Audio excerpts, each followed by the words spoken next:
Dear students, आज हम इस लेक्चर में एक्सरसाइज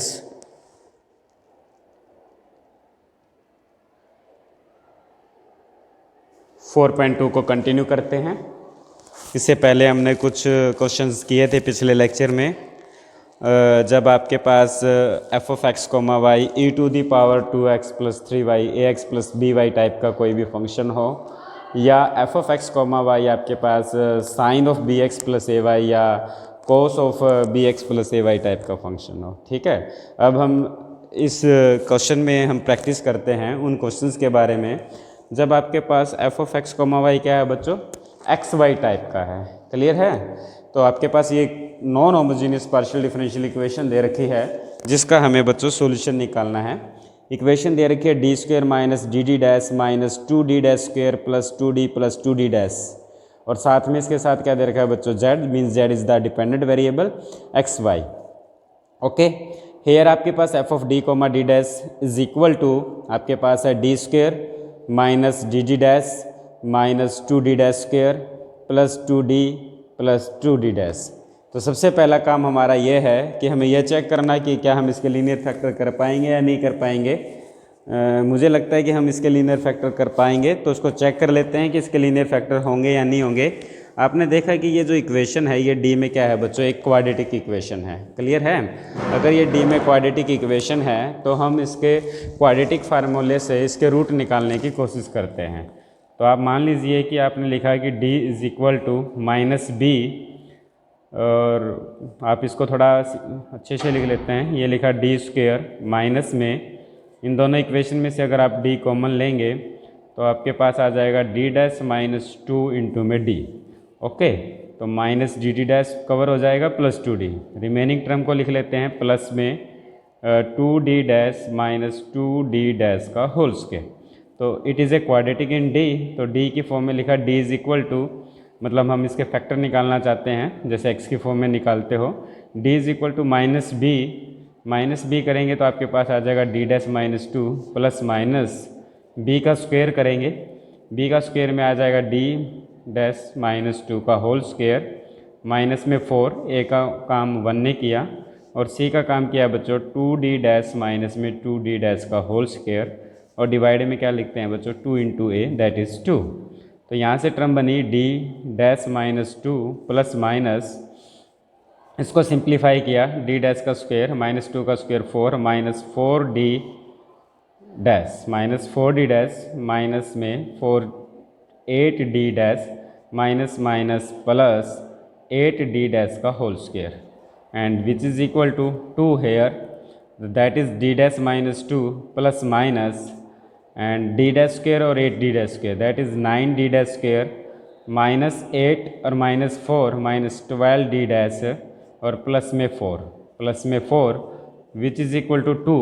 अगर रूट के अंदर बच्चों अगर एक क्वाड्रेटिक इक्वेशन बन जाए तो हम इसको लीनियर फैक्टर में रिजॉल्व कर पाएंगे। आपने देखा इसको लिखा जा सकता है 3d dash minus 2 whole square.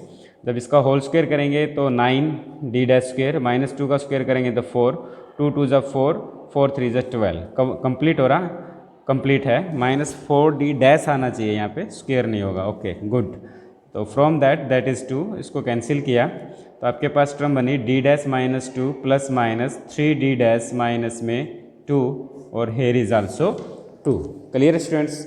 इसको थोड़ा और सिंप्लीफाई कर लेते हैं, d dash minus 2 plus 3d dash minus 2 by 2, एक आ जाएगा आपके पास d डैश माइनस 2 और minus 3d dash plus 2 divide by 2, d dash और 3d dash that is 4d dash minus 4 by 2, एक आ जाएगा माइनस 2d डैश, ये कैंसिल हो जाएगा डिवाइड में 2। तो फ्रॉम दैट इसको इससे कैंसिल करेंगे तो 2d डैश माइनस में 2, इसको कैंसिल किया माइनस में d डैश, और इधर क्या चल रहा है बच्चों, d। ओके, तो आपके पास जो फैक्टर्स बने लीनियर फैक्टर क्या बन जाएंगे, d minus 2d dash plus 2, और एक फैक्टर बन जाएगा d प्लस में d dash. Okay students, it is the required linear factor of that equation. आप इनको चेक करके देख सकते हैं क्या ये फैक्टर सही है या नहीं। d की d से मल्टीप्लाई करेंगे d स्क्वायर, d की d डैश से की तो d d डैश माइनस में इसकी इससे करेंगे तो 2d डैश, इसकी इससे करेंगे -2d डैश का होल स्क्वायर, 2 से करेंगे तो 2d और 2 से करेंगे तो 2d डैश। तो यहाँ से आपके पास एक तो आया d स्क्वायर, एक आपके पास -2d डैश और ये प्लस है, इन दोनों को एडजस्ट करेंगे तो -dt डैश आ जाएगा। एक टर्म आ जाएगी -2d डैश का होल स्क्वायर आ जाएगी, एक साथ में आ जाएगी बच्चों 2d और एक आ जाएगी 2d डैश। क्लियर है? That is the required linear factor of that equations. Okay, अगर वो d में क्वाड्रेटिक है तो आप इस मेथड से इसके फैक्टर कर सकते हैं। ओके, अब इसका हमने क्या लिखना है बच्चों, कॉम्प्लीमेंट्री फंक्शन लिखना है।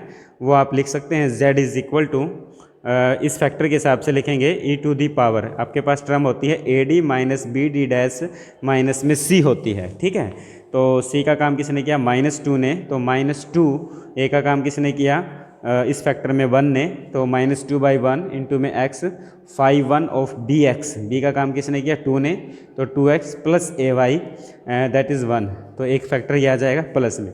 इसके हिसाब से लिखेंगे e to the power, c का काम किसने किया बच्चों 0 ने, 0/समथिंग 0, तो e to the power 0x 5/2 of dx, dx का काम किसने किया -1 ने, तो -x प्लस ay प्लस में y, तो ये आपके पास z is equal to e to the power -2x 5/1 of 2x plus y, और किसी की पावर 0 है तो 1, और 5/2 ऑफ -x प्लस में y।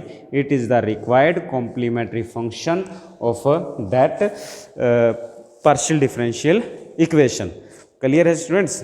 ओके, अब हम इस क्वेश्चन का बच्चों क्या निकालना सीखते हैं, PI निकालना सीखते हैं, पर्टिकुलर इंटीग्रल सॉल्यूशन कैसे निकाला जाएगा इस इक्वेशंस के लिए। ओके, तो आपने देखा इक्वेशंस के फैक्टर कर लिए आपने, 1/d प्लस d डैश किया, d minus 2d dash plus 2, और यहाँ पर टर्म क्या है xy की फॉर्म में है। आपने क्या किया, इस फैक्टर को अलग से लिख लिया 1/d प्लस d डैश, इसमें से जो कांस्टेंट टर्म है उसको बाहर कॉमन लिया और टर्म बनी 1 प्लस में d/2 और माइनस में d डैश और साथ में xy, 1/d plus d dash ये बाहर रखा, 1/2, इस टर्म को ऊपर लेके जाएंगे तो बाहर माइनस का सिंबल आ जाएगा। ओके, इस टर्म को हमने क्या है बच्चों एक ब्रैकेट के अंदर पुट कर लिया। अब आपके पास सिचुएशन ये है 1 plus x to the power -1, ठीक है, और इसका बाइनोमियल एक्सपेंड करेंगे तो बाइनोमियल एक्सपेंशन से क्या बनता है, ये 1 माइनस एक्स प्लस में एक्स स्क्वेयर माइनस में एक्स क्यूब, इस टाइप से ये क्या बच्चों सीरीज चलती है। तो इसको एक्सपेंड किया, 1/2 को यहाँ रख दिया, बाहर ले आए और इसको एक्सपेंड कर दिया by binomial theorem, 1 minus x plus x का स्क्वायर माइनस एक्स क्यूब। आपको ये टर्में कहाँ तक लिखनी है, आपको ये टर्में इस पर डिपेंड करती है एक्स वाई पे भी, कहाँ तक हम इन टर्मों को लिखें। एक्स वाई देखा, अगर आप इसका सेकंड ऑर्डर डेरिवेटिव तक टर्म की ज़रूरत पड़ सकती है ज़्यादा से ज़्यादा, तो सेकंड ऑर्डर डेरिवेटिव से आगे की जितनी भी टर्में हैं उनका डेरिवेटिव बच्चों क्या हो जाएगा, 0 हो जाएगा। इसलिए हमें क्यूब और फोर्थ पावर की ज़रूरत नहीं पड़ेगी। ओके, तो 1/d प्लस d डैश, इनको थोड़ा पहले सोल्व किया, स्क्वायर तक की टर्मों की ज़रूरत पड़ती है इसलिए 1, इसको इसके साथ एडजस्ट किया d/2, बाहर माइनस है इसलिए minus minus minus plus d dash, इसका सोल्व किया d²/2, इसका स्क्वायर कर दिया बच्चों a² plus b² minus 2ab, और डिवाइड में बच्चों 4 कर दिया, इसको सोल्व किया। तो अब इसको सिंप्लीफाई कर दिया, एक्स वाई को जब 1 के साथ ऑपरेट करेंगे तो एक्स वाई आ जाएगा, डी के साथ ऑपरेट किएंगे, डी के साथ ऑपरेट करेंगे एक्स वाई को, मतलब derivative with respect to x करेंगे तो वाई आ जाएगा, तो y/2 लिखा। डी डैश का मतलब है derivative with respect to y करेंगे तो x/2 आ जाएगा। क्लियर है, ये x आ जाएगा। Derivative with respect to x किया तो इसके साथ बच्चों x/2 होगा, सॉरी डी डैश ओनली, ठीक है। Derivative with respect to y करेंगे तो x आ जाएगा, डबल डेरिवेटिव करेंगे तो ये क्या बन जाएगी, टर्म 0 बन जाएगी। डी डैश स्क्वायर है तो डबल डेरिवेटिव में ये भी 0 बन जाएगी। डी डैश से देखोगे तो derivative with respect to y करेंगे तो x आ जाएगा, और x का विद रिस्पेक्ट टू x करेंगे तो -1 आ जाएगा। इसकी वजह से वैल्यू क्या आ जाएगी बच्चों, -1 आ जाएगी। क्लियर है? ओके, अब ये किया xy minus y/2 plus x minus में 1। अब दोबारा से वही प्रोसेस अब इस वाले फैक्टर पे करेंगे, 1/2 इंटू में d प्लस d डैश है, इसमें से या तो आप d को कॉमन ले लो या d डैश को, ये आप पे डिपेंड करता है। हमने d कॉमन लिया 1 प्लस में डी डैश बाई डी, इसको ऊपर लेके चले गए, फिर वही सिचुएशन है। अब फिर वही सिचुएशन है 1 plus x to the power -1, इसको बाइनोमियल थ्योरम से एक्सपेंड किया। टर्म में हमें सेकंड ऑर्डर तक की ज़रूरत है, आगे की ज़रूरत नहीं पड़ेगी, इसलिए 1 minus x plus x square तक रखी। एक्स क्यूब एक्स 4 पे अगर हम अप्लाई भी करेंगे इस फैक्टर पे, वो उन टर्मों को 0 बना देगा, इसलिए हमने स्क्वायर तक की टर्में रखी 1/2d। अब इस पूरी टर्म को जब 1 से मल्टीप्लाई करेंगे तो ये टर्म आ जाएगी।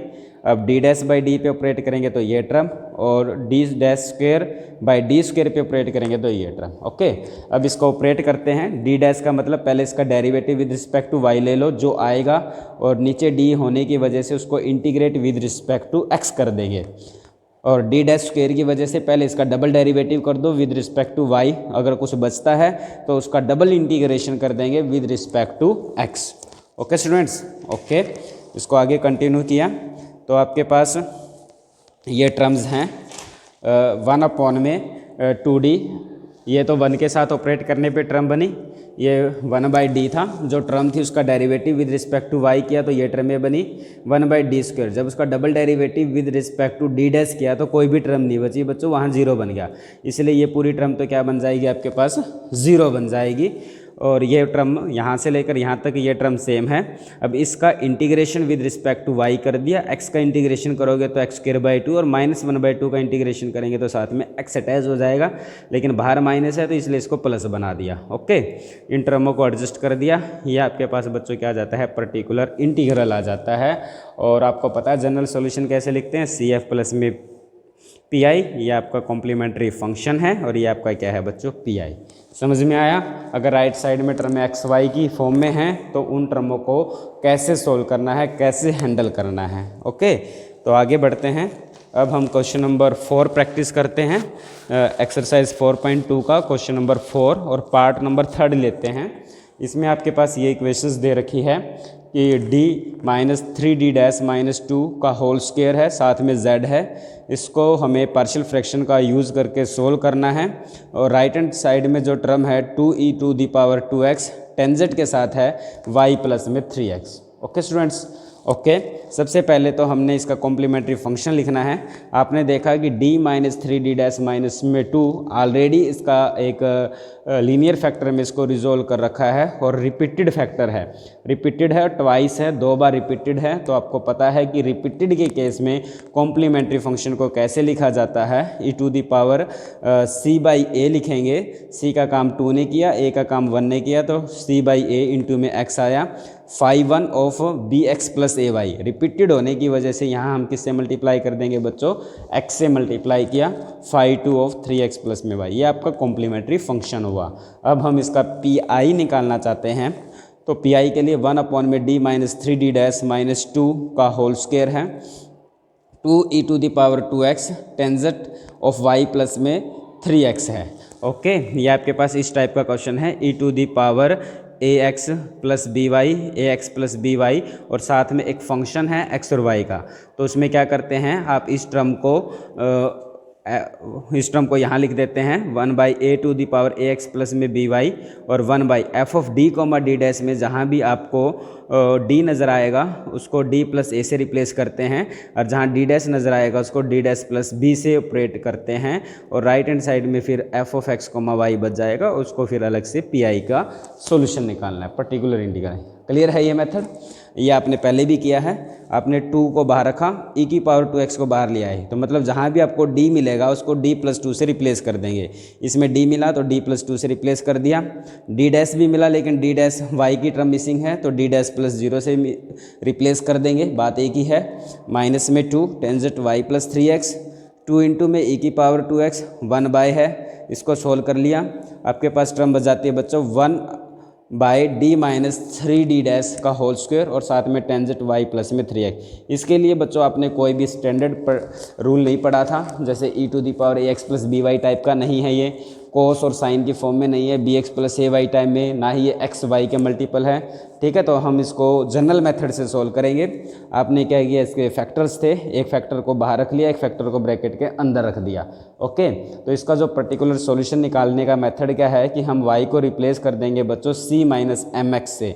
ये जो इक्वेशन है ये क्या है, किस टाइप की है, d minus M D dash type की है। तो y को रिप्लेस किया जाएगा c माइनस एम एक्स से, यहाँ c है, m का काम किसने किया, 3 ने, 3x, c माइनस 3x से रिप्लेस कर देंगे।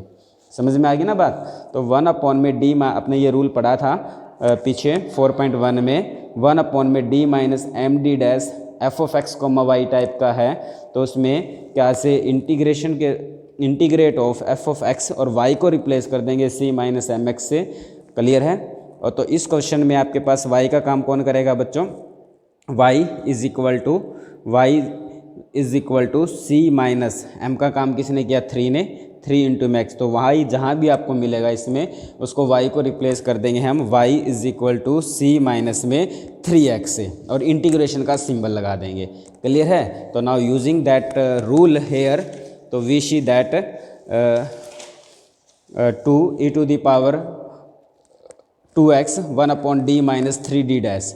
तो आपने देखा क्या था, आपके पास टर्म ये थी इंटीग्रेशन, तो यहाँ इंटीग्रेशन का साइन आ जाएगा, टेंजेंट है y प्लस 3x, y को किससे रिप्लेस करना है, c माइनस में 3x से रिप्लेस करना है बच्चों। y को किससे रिप्लेस करना है, c माइनस में 3x से रिप्लेस करेंगे। तो रिप्लेस किया तो आपने क्या देखा, y को रिप्लेस किया c माइनस 3x में, प्लस में 3x था, वो 3x को कट कर देगा। तो आपके पास बचा है क्या बच्चों, टेंजेंट c इंटू में dx, ये कांस्टेंट टर्म है, इंटीग्रेशन से बाहर आई और dx का इंटीग्रेशन x आ जाएगा। क्लियर है। अब आपने देखा 2 e to the power 2x 1 upon में d minus 3d dash x, tangent c को वापस रिप्लेस कर दिया, c किसके इक्वल था आपका, y प्लस में 3x के इक्वल था। क्यों, ठीक है ना, क्योंकि y आपके पास किसके इक्वल था, c माइनस 3x के, तो c किसके इक्वल होगा बच्चों, y प्लस में 3x। तो y प्लस में 3x रिप्लेस किया, 2 e to the power 2x 1 upon में d minus 3d dash x, tangent y plus में 3x। इस पे अगेन वही रूल अप्लाई कर दिया, d minus M D dash वाला। तो इसमें क्या करते हैं, जहाँ भी आपको y मिलेगा y को रिप्लेस कर देंगे c माइनस में 3x से। तो ये रिप्लेस किया, टेंजेंट c आपका कांस्टेंट टर्म है, बाहर आ जाएगा, x का इंटीग्रेशन करेंगे x स्क्वायर बाई 2, तो ये 2 और ये 2 कट हो जाएगा, e to the power 2x बचा, साथ में x स्क्वायर, टेंजेंट c था, c को वापस रिप्लेस कर दिया y प्लस में 3x से। तो that is the required particular integral of given partial differential equation. तो कंप्लीट इंटीग्रल सॉल्यूशन क्या होता है, z is equal to C F plus में पी आई, यहाँ पे कॉम्प्लीमेंट्री फंक्शन रख दो और यहाँ पर पी आई रख दिया। ये हमारा क्या है बच्चों, required complete integral solution of that given partial differential equation. Okay students, okay. इसी टॉपिक पर हम आगे बढ़ते हैं, एक क्वेश्चन और किया हमने, क्वेश्चन नंबर 5 ट्राई करते हैं। क्वेश्चन नंबर 5 में है आपके पास इक्वेशन दे रखी है D square minus D D dash plus D dash minus 1 के साथ z है, और राइट में आपके पास है cos of x plus 2y and plus में e to the power y। इसको हमने पहले तो ये देखना है कि जो टर्म आपको d और d डैश की फॉर्म में है, क्या हम उसके लीनियर फैक्टर कर पाएंगे या नहीं कर पाएंगे।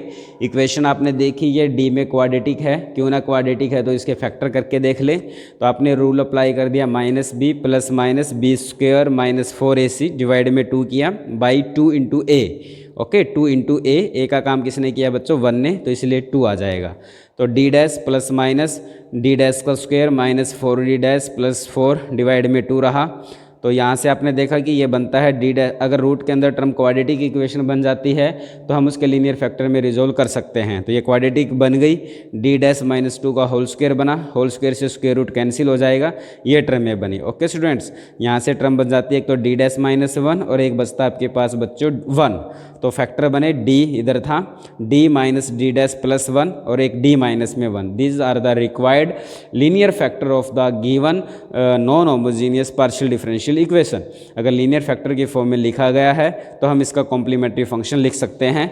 अगर इसका कॉम्प्लीमेंट्री फंक्शन लिखें तो ये इसका कॉम्प्लीमेंट्री फंक्शन आ जाएगा e to the power c by A. c का काम किसने किया, -1 ने, तो -1, c का काम -1 ने और a का काम 1 ने, तो -1 बाई 1 -1, तो e to the power -x, phi 1 के साथ bx plus A y, b का काम 1 ने किया, a का काम भी 1 ने किया, तो bx प्लस ए वाई। अगर इसके हिसाब से लिखें e to the power c by A, c का काम 1 ने किया, तो e to the power x, phi 1 of bx B का काम 0 ने किया तो इसलिए x की टर्म नहीं आएगी, प्लस में ay और a का काम 1 ने किया तो इसलिए y आया।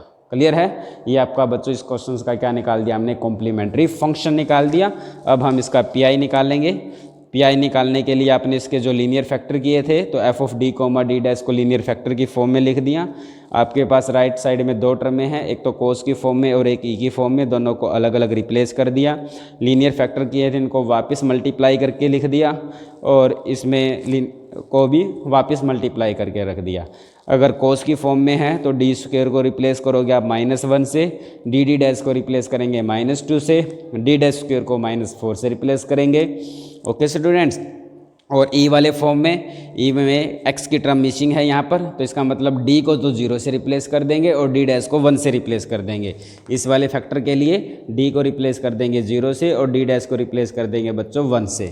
रिप्लेस करके देखा तो आपने देखा कि ये टर्म बनी, नीचे सिर्फ d डैश बनता है। अगर नीचे d डैश है तो इसका मतलब integration with respect to y करेंगे। इसका इंटीग्रेशन कोस का integration with respect to y कर दिया और इसमें रिप्लेसमेंट कर दी। आपने देखा कि वो केस ऑफ फेलियर बन गया बच्चों। हमने देखा पुट करने के बाद 0 बन जाता है, केस ऑफ फेलियर बनता है। केस ऑफ फेलियर के केस में क्या करना, ऊपर x से मल्टीप्लाई कर दो और इस टर्म को डिफ्रेंशिएट कर दो with respect to d। Okay, ऊपर x से मल्टीप्लाई कर दो, नीचे वाली टर्म को डिफ्रेंशिएट कर दो with respect to d। D square का डेरिवेटिव किया 2d और डी डी डैश का -d डैश। ओके, आगे टर्म जो d डैश का डेरिवेटिव 0, -1 का डेरिवेटिव भी क्या आएगा 0। ओके, अगेन वही प्रोसेस किया, x को 0, x का कोफिशिएंट x को मतलब d को तो 0 से रिप्लेस कर दिया यहाँ और d डैश को किससे रिप्लेस कर दिया 1 से। तो अब की बार टर्म बच जाती है बच्चों 2 - 1 1, तो x e⁻y आ जाता है। 2 × 0 तो 0 आ जाएगा, तो -1 बचा, इसलिए यहाँ पर सिंबल माइनस का लगाया।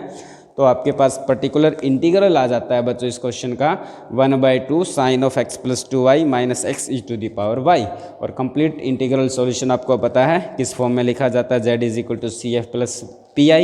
यहाँ पर CF रख दिया और यहाँ पर हमने PI रख दिया। क्लियर है? It is the required complete integral solution of question number 5। Okay, अब आप एक्सरसाइज 4.2 को कंप्लीट कीजिए और इसमें कोई भी डाउट है तो आप मेरे से शेयर कीजिए, व्हाट्सएप ग्रुप पे शेयर कीजिए कि सर ये क्वेश्चंस हैं। कोई भी अगर आपके पास प्रॉब्लम है चैप्टर नंबर 1 से लेकर चैप्टर 4 तक की अगर कोई भी प्रॉब्लम है तो please share on the WhatsApp.